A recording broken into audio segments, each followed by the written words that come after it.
Elsa TV channel a kan lo lo ma che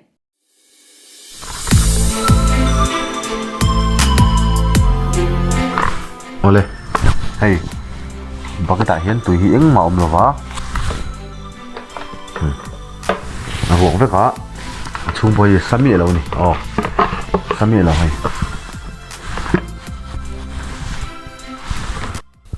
Ti hianin ai akal phei a tui sami lo ka awa her ho don ania te video hi amaro chu kan pau seu seu don ni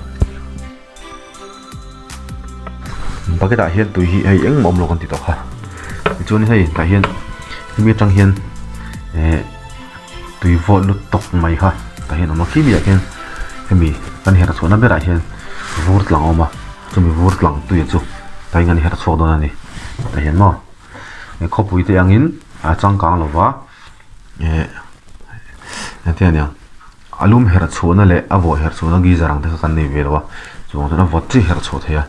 Chuang chon a vot ka kan her chho don da hen phoda. Ai vot lu to ne vot lu to ka khor dor dor ko am ka ko the.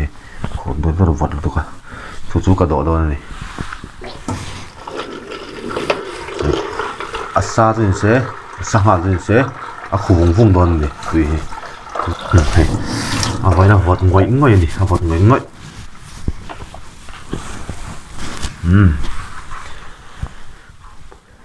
e voin tla ya dora te ros gola le tur kan zong vopg dor alom to lo wangin le thil thum hi chu a common lu tok to wangin tuna hian mol pheng a Elsa TV channel mingin lo lum zo ro se thang kal de teng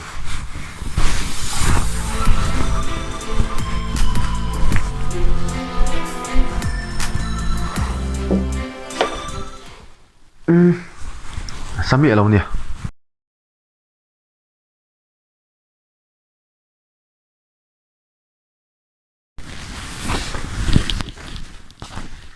Saltuk in buanga ta po asama ma ni hanzen vete asalutuk you know ma'am mama khoi lu te leng a ni lo ni mo hi lo thu chu ka la thil ho deuh mai ma ni se hi han jen chin te alum mi lo ni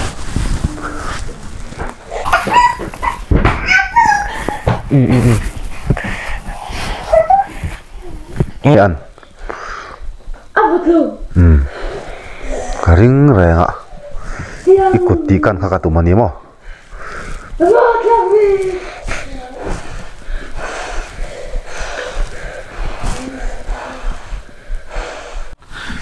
thenomina ludona kanwa jentir pe dona ni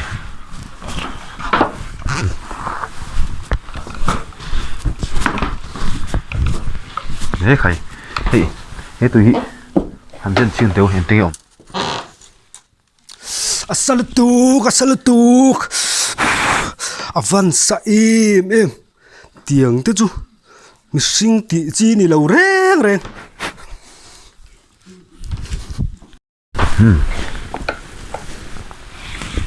hey lai pitar hi dam lo ni som thum le jan som thum mu to ni chu wang chon kan zu khoi ke ba do ni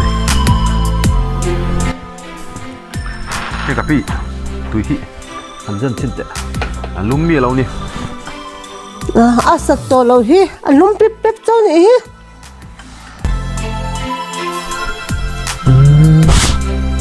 an tai mana man le